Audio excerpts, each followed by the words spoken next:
Welcome to the Succeed Against the Odds podcast. My name is Francesca Anastasi, also known as Sabea. I'm a multi-passionate entrepreneur. I'm your host and mentor. And each week we bring you an inspiring person, an expert, or message, and some behind the scenes to help you ignite and unleash your potential. Thanks so much for listening.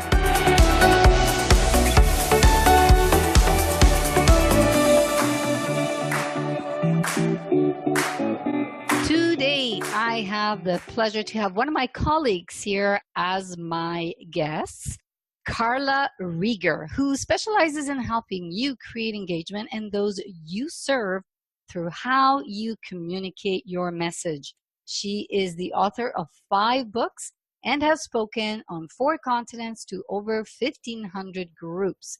For the last 23 years, she has been the CEO of the Artistry of Change, Inc., a consulting firm helping people lead others more effectively through challenging change.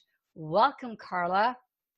Thank you for having me, Francesca. I love your show and I love the message that you're sharing. So important right now. Carla, you have a unique expertise of how you help entrepreneurs. Can you please share with our audience what you do specifically? Well, I help both organizational leaders as well as entrepreneurs talk about their message in a way that the people who are listening can really open their minds to and get. So whether they're talking on a webinar or they're standing up at a meeting and trying to galvanize people into action, or they're doing something like this, right? They're doing an interview, that how they communicate both from that internal place, and I know you're all about this as well, Francesca, is that internal, getting the internal world connected, as well as having the communication strategies that make people pay attention and listen, and weaving those two together, because I find 80% of people's lack of success comes from what they're telling themselves, their self-image, what they believe they can do, and so we could change those programs at the subconscious level and move them out and, reprogram the subconscious. I find a lot of stuff just gets out of their way and then they're their best self in the world. So that's kind of what we focus on in my company. And you also help speakers craft their message in a very specific way. Can you tell us a little bit about that?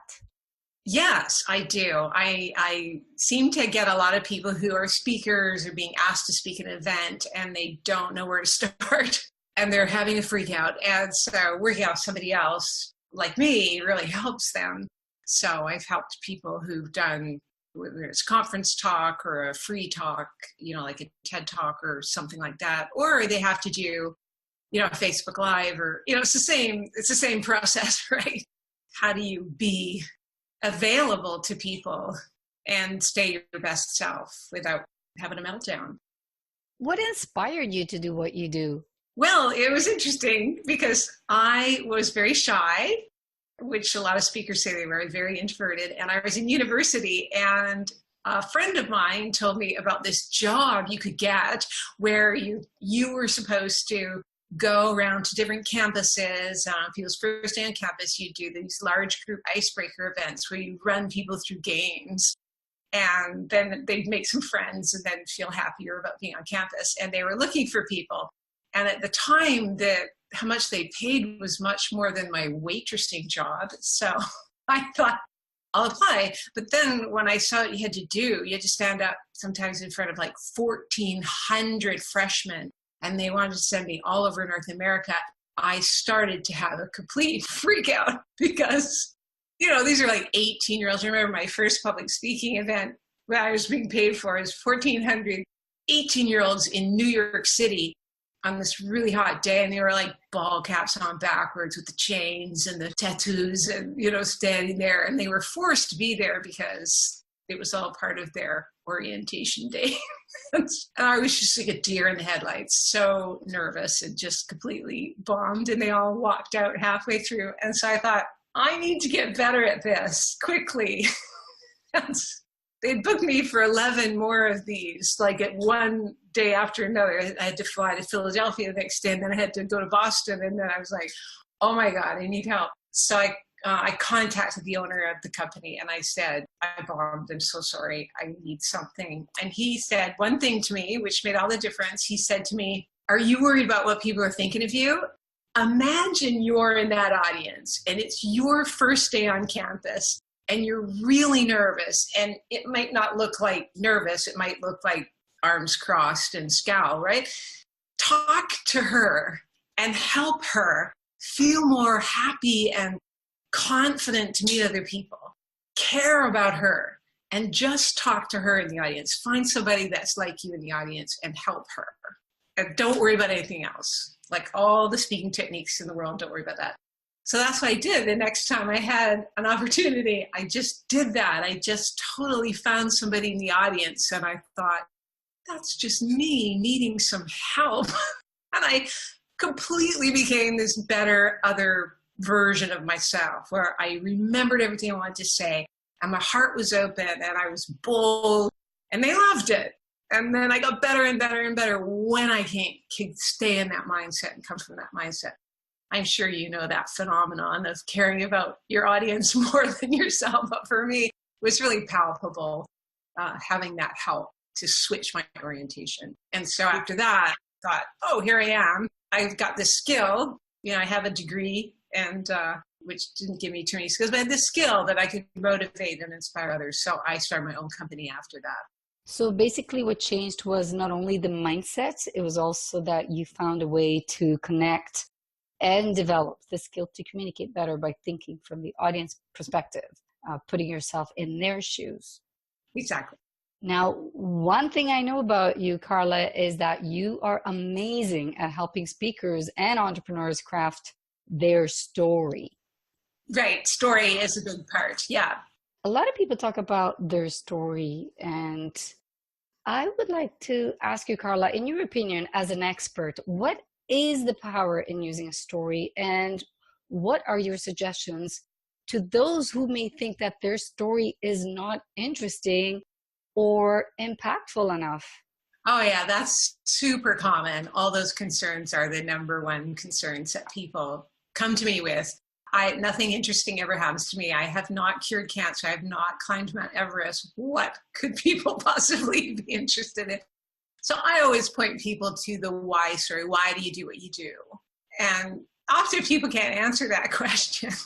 But I take people through a little process where I say, answer, go deeper, and why do you do that? And why do you do that? And slowly, you peel off the layers. You go, oh, that's why I do that.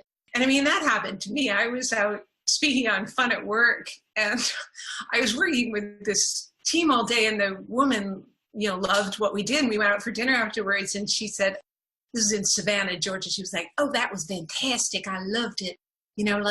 Why do you do that? Why do you marry, work, and play? That's just such a weird profession. You do that accent very well. I love that accent. I used to work in the South a lot, and after a while, I just started wanting to talk like that. Anyways, I said, oh, why? Why do I talk about fun at work? Gosh, like no idea. But, we were having these mint juleps, which were making me a little lightheaded.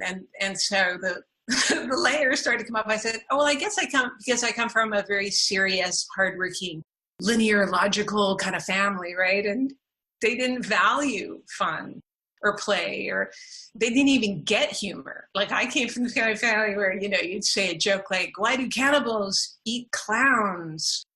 I remember my mother said, I don't know, dear, why? And I said, because they taste funny. And she said, that doesn't make any sense. She would tell me to, be quiet and eat my Brussels sprouts. And so I came from that kind of family where there was no fun, no play, no humor. And I think I got to this place of wanting to be a rebel with it, right?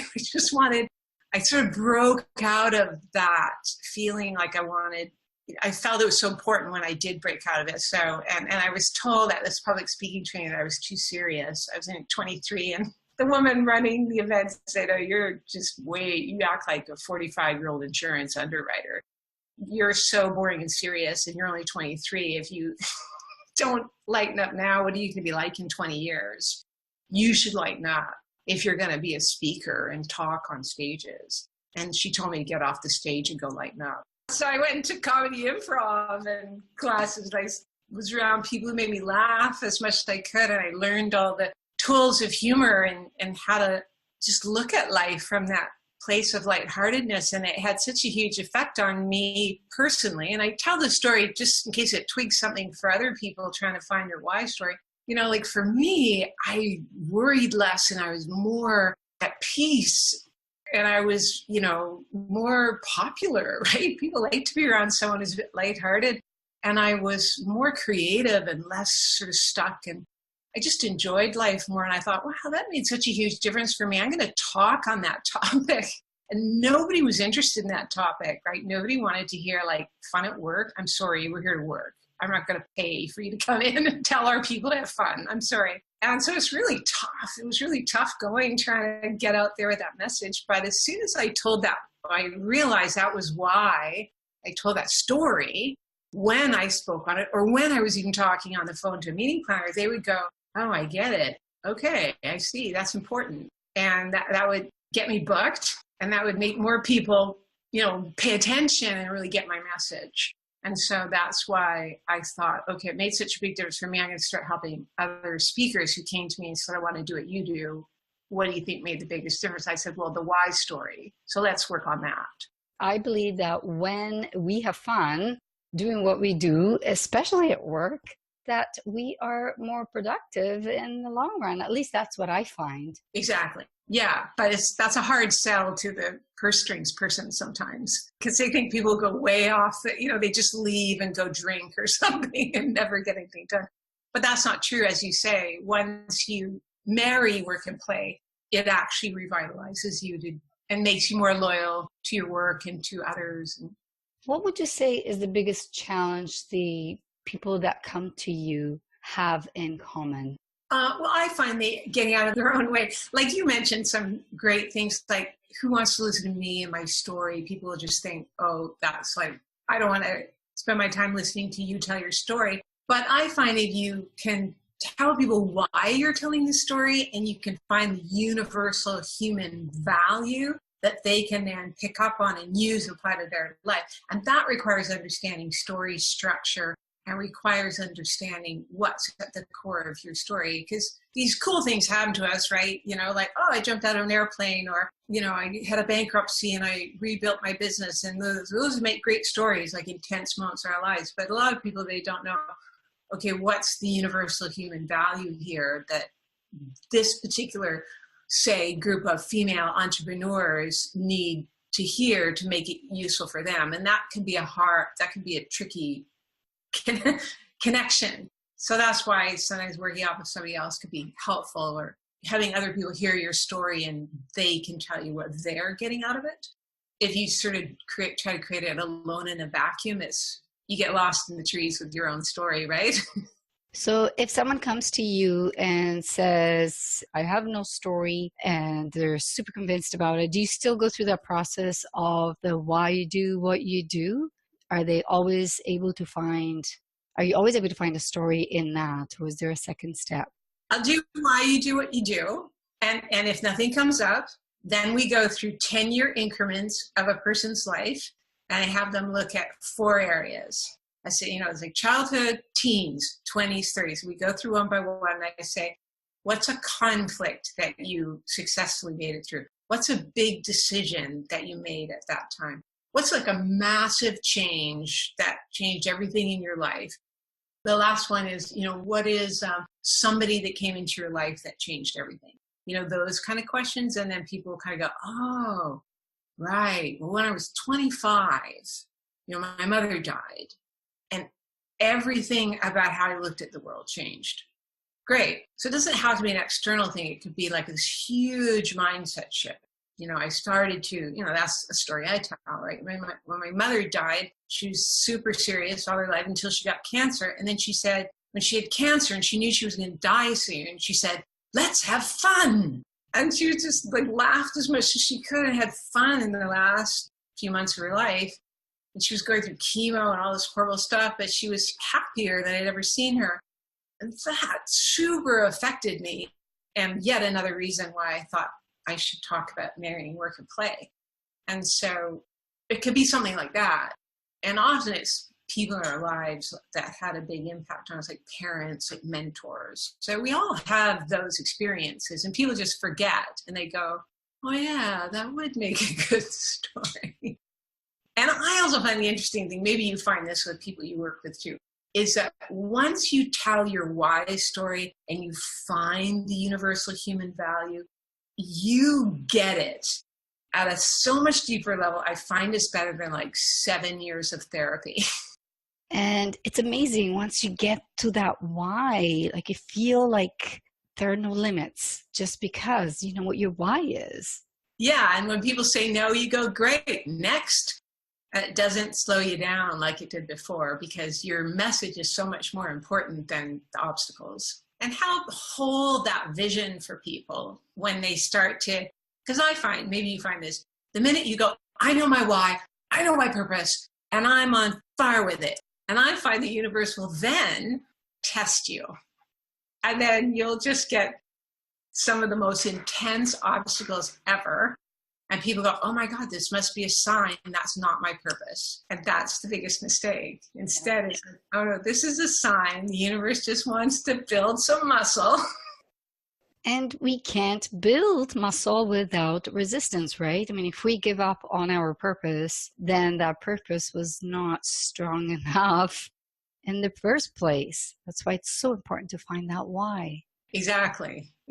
Or there's a deeper layer of that purpose you need to get to. And that's why having somebody you can go to and go, I've lost my mojo. I don't believe in this anymore. And say, remember this was your vision. Remember how juicy it was. Let's go back in there. It's like, oh yes, okay.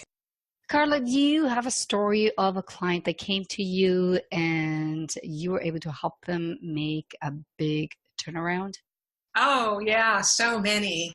You know, I had one client and she was, and this happens so often, right, to people, is that, yeah, she said, I'm all for this new vision. And she put all her energy on the new vision of her company. And she was doing something with her business that paid the bills, but she was so unhappy. And she said, no, I'm going to create this vision of how I really want to help people. And so she put all her attention there. And then all her big clients canceled their contracts with her. And then she didn't have any income. Boom, income gone. She thought, I'll do them at the same time, right? But it was sort of like the universe testing her, maybe, or that's what I felt at the time, this universe testing you. It's like, now you have all your time to focus on your business. And she says, I can't, I don't. I said, how long can you live before you're going to run out of income? Thinking, you know, she had a month. And she says, like only a year. And I said, that's a long time to really get your business going. You know, you could, she was, no. You know, like that was her wiring. You need like 5 years of income before you do anything risky, right? And I just held up her vision over and over and over again. And she said, okay, I commit to this 100%. And as soon as she did, and she didn't take it, she'd get rid of it, take it personally. Oh, why did they fire me? Because I wasn't good enough. No, it was really the universe saying, we want you doing this. We want all your time on it. Right? And so as soon as she reoriented herself that way, put all her juice into it, boom, you know, she was like getting speaking engagements and clients and doing what she loved and wanted. But she had to reorient herself first before the universe showed up with that stuff, I found. Here is another question for you, Carla, that has nothing to do with business, but maybe it does. When you were little, what did you want to do when you grew up? Oh, that's so cute you asked that question. My sister and I were just hanging out, and my sister and I used to do these things, you know, like we'd get all the kids on the block involved with stuff. And I would always put on plays, but they were always like motivational plays. I would write the play and I would put it on. I'd get all the other kids on the block. And my sister decided she wanted to do the commercials. So she would sell her Kool-Aid during the commercials. And I was always telling, like, I would find these, you know, teaching stories, and we'd put on the teaching story and all.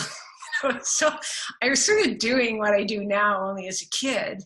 And I wanted to inspire and entertain people. And my sister is a marketing consultant now. Interesting. That's where I always gravitated. And, when you're a kid, you're like, I don't know what that means. I thought that meant being an actor, or I thought that meant being a playwright, and I didn't know about the world of motivational speaking until I was 17. I was a banquet waitress at UBC Conference Center, and I got to, pour coffee at conferences, and this woman got on stage, Dr. Helen Caldicott, and she spoke. I'd never seen a woman speaker. She spoke on If You Love This Planet, and everybody was moved to tears. She told stories, and she was like by far the best speaker. And I thought, oh, I didn't know you could do it that way. I didn't know that was like a job. So I decided that's what I wanted to be. So that is how you got inspired to speak? Yes, Dr. Helen Caldicott. And have you had a chance to speak with her since? No, I should. I'm going to write that down. She'd probably be very happy. We really never know how we impact people. And wow, what a great story, because here's a pure example of how one speaker influenced you. And now you are influencing other people speak and share their stories, and they can impact as well. Yeah, and it opened the idea that me as a female could be a speaker, because in those days, like, there was hardly any women speakers. There are now, but back then, 1 out of 100 would be a woman. Carla, do you know what the stats are in regards to how many men versus women are speakers? Well, there was some interesting stats done by a consulting firm in 2013. So now we're talking 5 years ago. And I think they were saying it was around 34% women. So better than what it used to be, but still not over 50%. I think that stat was from paid motivational speakers in corporations, whereas I think more women are doing organizational paid speaking training, and they are doing a lot of the sort of platform circuit as well. Because they're more the entrepreneurs now too, right? So in that world, I think there are more speakers. Yeah, and you're an amazing supporter of female speakers. Well, I am a supporter of everyone. Yes, I've organized 2 major events where the focus was on women and all the speakers were women. But I do want to clarify that I really do support everyone. What I have found, though, is that women in general, so I'm generalizing, but for the most part, women tend to have a tendency to not take the leap the same as men do, or same as most men do. For sure. Absolutely. I totally see that as well. My hope is to see women step up and really come to a point to take that risk and just, put themselves forward. I think that's just going to grow because of the growing support there is for that. Carla, tell us about your programs and how our audience can benefit from working with you. Tell us about that. Yeah, well, one thing that lots of people seem to get a lot of value from is just a free webinar I have called The Art of Mindset Mastery, and it's a 5-step process to break free of procrastination. And it's just a small, short little process, and that's just one of the many tools we have. We have a school called Mind Story Academy, and I run it with my husband, my partner. So we bring the male and the female in, and we have, a team of people helping us run it. And it came out of noticing, as I said, when I was helping all these people with their signature story, and they told their story, I found they would tell me, my whole life changed from rewriting my story, because you made me focus on all the challenges I overcome, and instead of labeling myself as having been a bad or wrong person for having, had that failure, had that challenge, I saw that, oh, that's what built my skills, my resilience, my compassion, my strength, my why. That's why I help the people I help, is because I went through that. And through reorienting themselves with this new story they told, they said, it's better than 7 years of therapy. I thought, that's why we call it mind story. Like, what are the stories you tell, and how can you rewrite the story? Because stories are like programs, right? People try to do affirmations, and that's like what we call that, like one line of code in a program, that if you just take that out, it's not going to change the program. The story is the whole program. So you find out who are the characters and scripts and the archetypes, and it's this big bundle of we call them mind story viruses that you need to delete and put in the good, the mind story antibody, the story that brings your life into alignment with who you really are. And we found when we use those tools, especially with people who are speakers or trainers or presenters of any kind, it just was like a one-stop shop for everything being more effective and more income coming in and more clients and more at peace and less stress. And it was just sort of a one-stop shop for a lot of good things. So we thought we're just going to keep focused on that. So there's one of those tools, if anyone's interested in giving that a try, see if it works for you, see if that approach is, the right thing for you. And Mind Story Academy is our website, and we have lots of options there. And we teach speaking from the Mind Story perspective and coaching tools from the Mind Story perspective. So many people come to me and they say, if I had more mindset tools, I'd make a bigger difference with my clients. And I know you do tons of mindset stuff, and you probably notice that yourself, that all the strategies in the world don't work if you can't also help people with mindset. That's exactly right. That is the foundation. Nothing can really happen right without the foundation. Yeah, and more of us are seeing that, but people are like, I don't know how to help people with that. So we just give them some tools to help their clients with that. So your webinars are ongoing? Yeah, we can. If you click on the link, that you'll see when the next time is, and you can see if it works with your schedule. And you can also watch it at once if you that's what I want to listen to right now, and listen at once. And it's a process you can download and use over and over and over again. People keep it by their desk. Start the day, I'm all stressed out. I'm going to take 15 minutes and do this process and open myself up again and then make the call, right? Is there anything else you'd like to share? Well, just the one thing and the reason we focus on procrastination is because that's a symptom of something deeper. And I know you know this, I was reading your blog on fear.